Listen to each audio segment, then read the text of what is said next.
It's time for another H700 device from ANBERNIC. It has been, I don't know, a month? A while? It's been a little bit. And so here we go. We have the white model and the DMG we're going to take a look at in today's video, as well as their very first controller, which showed up at the same time for review, the RG P01. We're going to take a look, see what these things do. All right, let's hop in.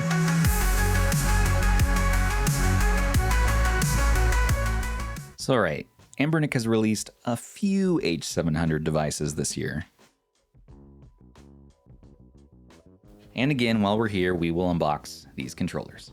In your weekly dose of ANBERNIC goodness, we have a case, ergo fitted to the device.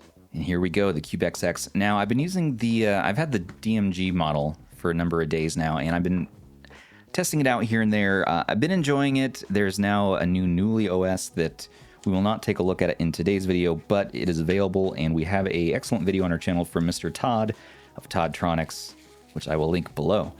Oh, so this one I haven't seen yet. That is clean. So this came with no games, no screen protector for this review unit here.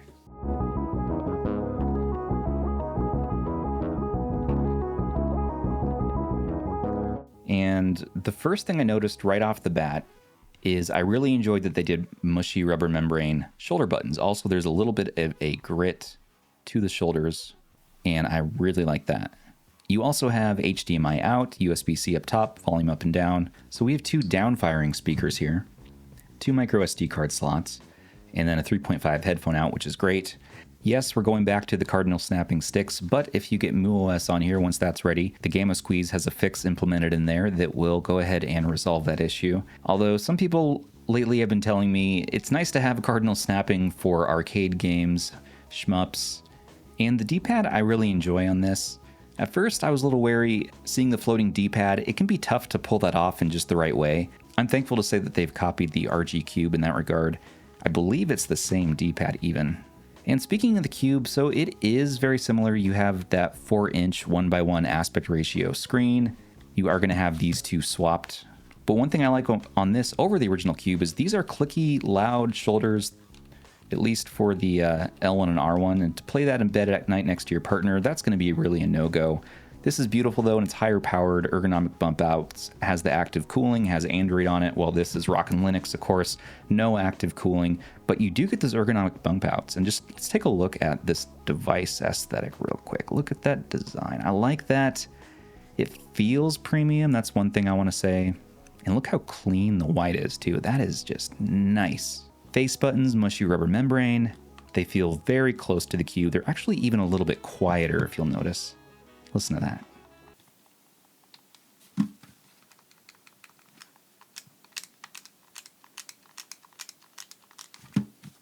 Listen to that.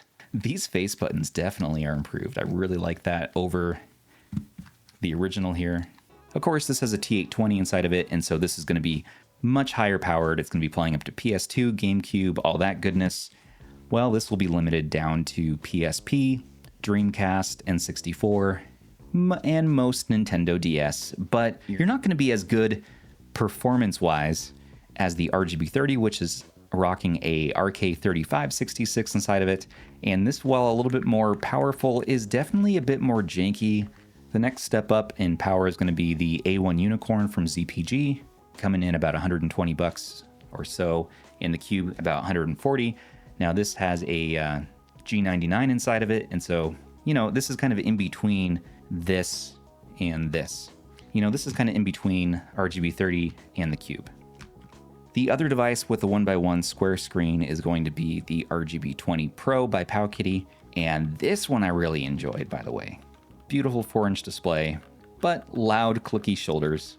Another option is going to be the R46S, which band has a video coming shortly, so stay tuned for that. And we have articles up on our website. Joystick doesn't stick out too far. I do like the ergonomics.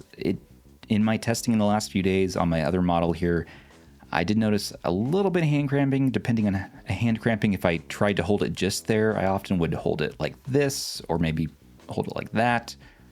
I find a little bit more comfortable way to go there. And we're coming in at 246 grams. compared to the original Cube at 259. It's actually not entirely that much heavier, but it feels very lightweight. So yeah, here's the one I've been playtesting on, and it's that DMG gray color. You know, I kind of like this color tone.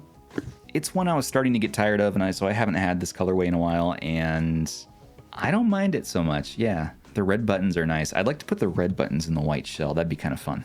And while we're unboxing stuff, I got these very late in the game, by the way. My package was stuck somewhere for a long time, and so it ended up shipping and ending up landing on the same day as the controllers. So I've been playing on this for the last few days.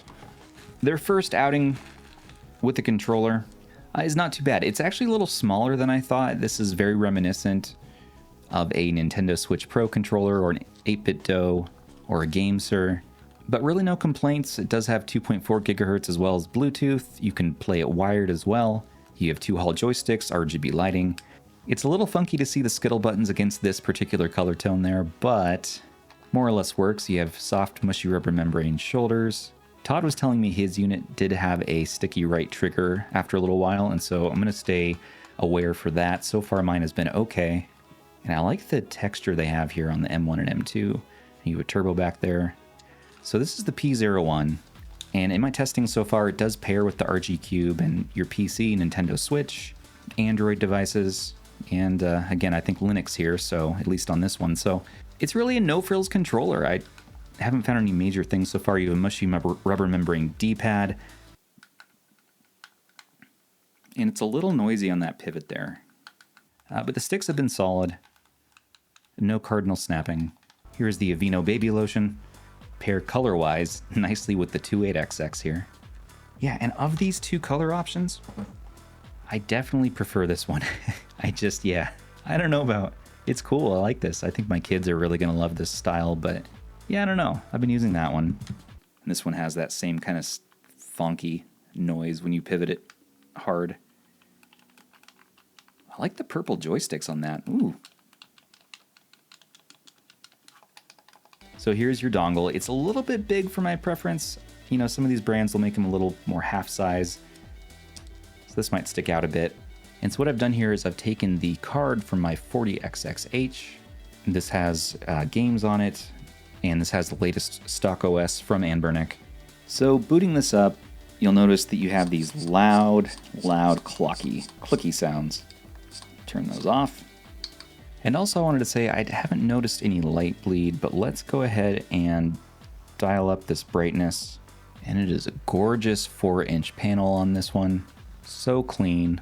And I like the new version of the stock OS that they have here, but you are going to be getting a more robust experience with so many cool features if you switch over to something like MuOS. I'm actually happiest here just sticking with stock. Well, while we talk about the rest of the handheld, let's play some games. And listen to these speakers.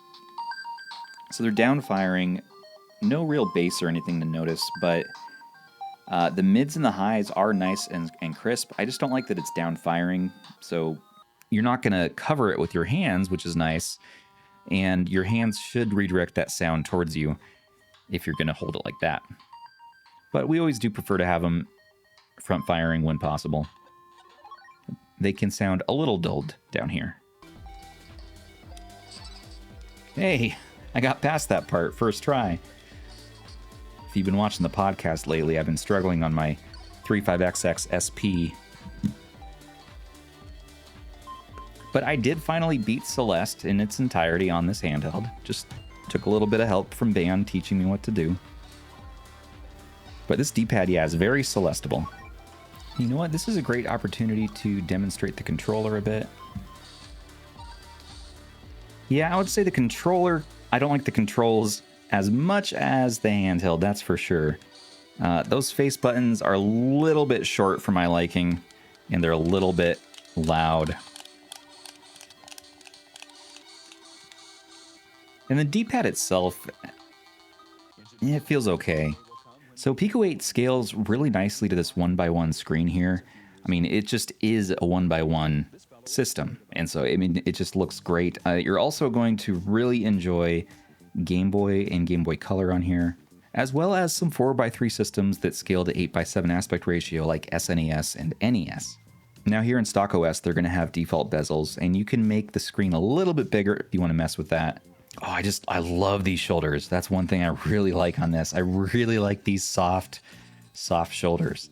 You know, they're smaller shoulders, but man, they're comfortable to use, and they're just quiet. And just look how nicely that scales. Now it's using the bezel.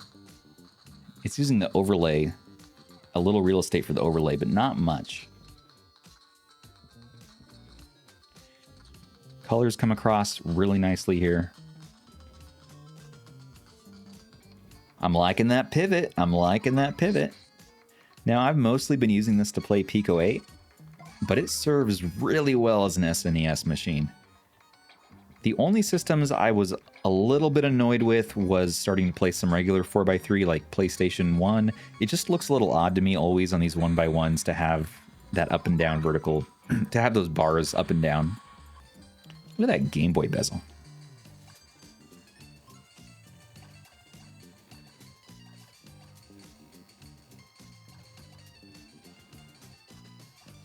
So this coming in at what? $60 to start, and we're at the very, very tail end of their introductory price period. So it's going to go up to $67. But I mean, come on, you're going to find this on TikTok Shop. You're going to find it on random sales from Go Game Geek now. And you can take off 15% if you want to try Go Game Geek. That's going to be RH15. All that's in the description. Once this introductory sale is over, it goes up again by $7. I mean, if you look at some of the shoulder options we get, so these are ergonomically sloped here on the V here. They're kind of loud and clackety. Here's the plus, clackety, and the H is the worst offender. Listen to that. Oh my goodness. What in the world? This is almost as bad as that time I lost one of my best friends because of the Powkitty X55. What is that? X55, motherfucker! So by default, Game Boy Color on here will have this sort of CRT shader effect, this scanline effect here. So it does look like a Game Boy Color, and I appreciate the bezel, but I like a nice crisp picture, and so I'm one to go in and say, you know what? Let's not.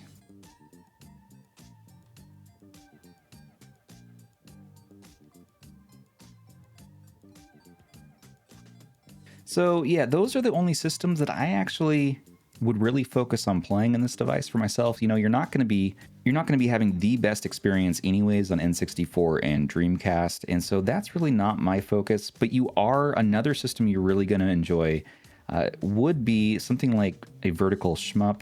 So this V-Arcade option here on the SD card. And by the way, this will come with games if you want. There's a listing on Go Game Geek with games, or from ANBERNIC or AliExpress with games if that's your preference. But save some money, load your own games on. I don't know about any horror-themed shmups right off the top of my head for arcade, so here's Air Attack. The only loud buttons on here are going to be Start and Select. They're just a little clickier and louder. The menu button here is at least nice and quiet. It's a little clocky, but it's quieter than this. But yeah, that looks solid. Look at those pixels. Look at the pixels. Beautiful. Now, people were also asking me to please test out HDMI out, and so sure, let's do that real quick.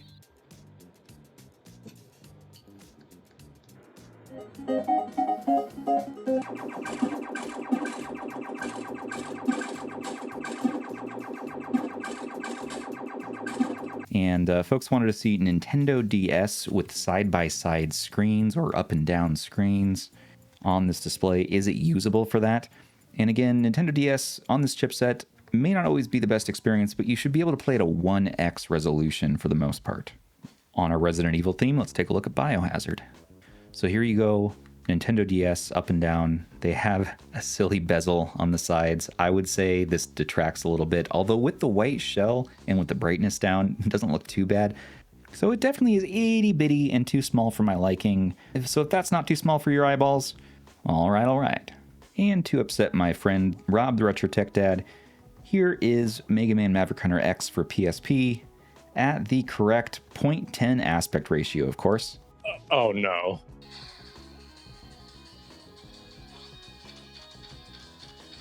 So this does get a little bit warm as you're starting to use it, but it's all going to be right there, and you're not going to feel it in the handles, luckily. So I do not notice it getting warm, unless I really put my fingers right there.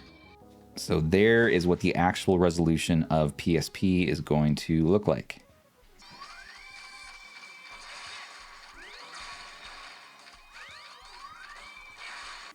And you thought I was going to get out of here without doing a quick D-pad test. All right.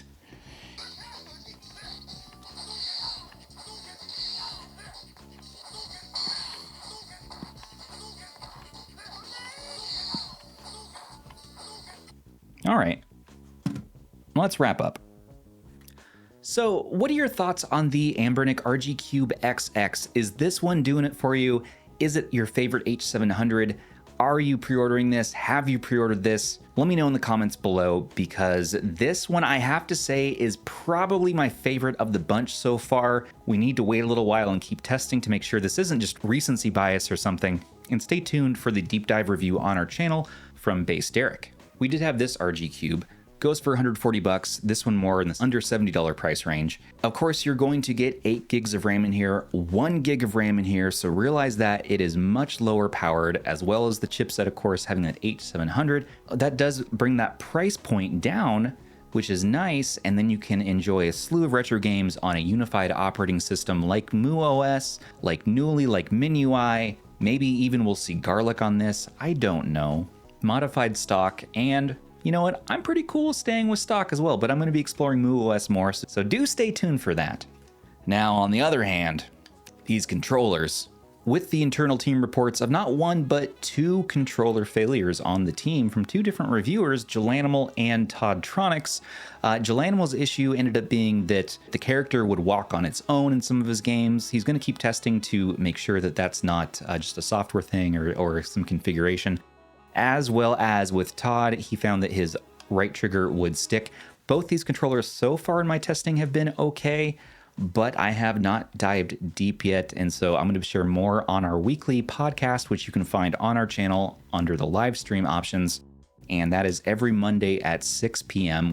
But we're going to be updating you on our final thoughts for a lot of these handhelds and devices through that podcast. But yeah, I really couldn't knock the Cube too much so far. I'm gonna keep taking a look, but I don't have any immediate really dislikes of it. It's just pretty solid so far. My last, 72 hours of testing and just having fun playing games, 1x1 games, a lot of Pico 8. It's an awesome Pico 8 machine and lower end stuff. Once you start even messing with N64 and DS and NDS, you tinkers and you want to use that on the screen, okay, I just want to use the aspect ratios that are sort of meant and purpose built for it. NES, SNES, Game Boy Color, Pico 8, vertical shoot 'em ups, and that's been a heck of a lot of fun. Face buttons again feel great. The D-pad feels awesome. The sticks, we're back to that cardinal snapping, but I'm going to wait and install MuOS on here when it's ready, so I don't need to worry about that anymore. My most favorite thing about this, again, is those quiet shoulder buttons. Oh, so good. So very good. Ergonomics, we'll have to see over time. So far, I found a comfy way to grip it. And I wouldn't call this necessarily that pocketable, so I think the RGB30 does win there, as well as a little bit more power in the higher end. If you have an RGB30, I wouldn't say it's necessary to pick up the Cube unless you want to try a different form factor and the slew of operating system options, which really is fun to mess around with those. And then again, negatives on the controller are going to be the face buttons, though, really didn't do it for me. The shoulders are okay. It feels like a lower budget mid-range controller. We're gonna have to see what the prices are on this. I'm gonna add them in the description as soon as it's ready to sell. I've heard rumors as low as $25 to $30. And in that price range, these are a pretty fair price.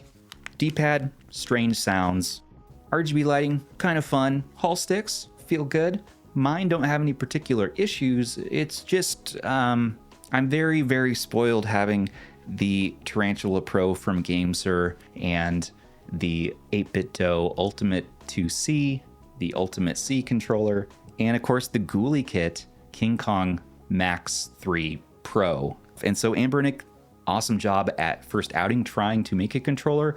Let's see what the follow-up is going to be to this and see how you can improve from this. This is a nice starting place though, and it's multifunctional and very versatile. And it pairs with ANBERNIC handhelds from what I'm seeing, so that's cool too. Yeah, CubeXX, this is a winner. I will continue to use my SP. Lately, I've been using an ergo grip for it actually, because it's a little small. And so here's a ergo grip from Go Game Geek. This is the new V2 ergo grip. The other one I was using before wasn't quite the right size for it, and so they've improved and fixed it. And this is a full body ergo grip. Pick it up in the description. I like it. So this is my pretty much everyday carry low end. And now this is going to be sort of my, I don't know, around the house low end, but out and about, it's still going to be the SP for me. And if you want something more powered, but you enjoy that 1:1 aspect ratio screen, you can look at the ZPG A1 Unicorn in that beautiful colorway, although these are hard to come by, the purple. And so, yeah, but has a nice grip on it. That's good. And this RG Cube, also from Go Game Geek, going to cost you a pretty penny, but it does give you that higher end, and you can scale some GameCube really nicely to this 1:1 screen. Some of the games look awesome on this. So if you don't mind a little tinkering with Android and you want more of that higher end power, you don't want to worry about slowdown, especially in the mid-range to upper mid-range like PSP Dreamcast and 64 Nintendo DS, that's a great one to consider too. Let me know what you want to see next. There's plenty of things to talk about around here, but I think that's going to do us for today. Until the next time, thank you so much for watching. Don't forget to like, comment, and subscribe to stay in the know for all of your favorite retro handhelds. And a special thanks to our channel members, patrons, and subs who make everything here for us possible. Perks with RH start for as little as $3 a month. Join us in our Discord to chat and play games. Join me on a video very soon, and I'll see you on the podcast every Monday. But until the next time, this has been Stubbs with Retro Handhelds. Take care of those handhelds, everybody, and each other.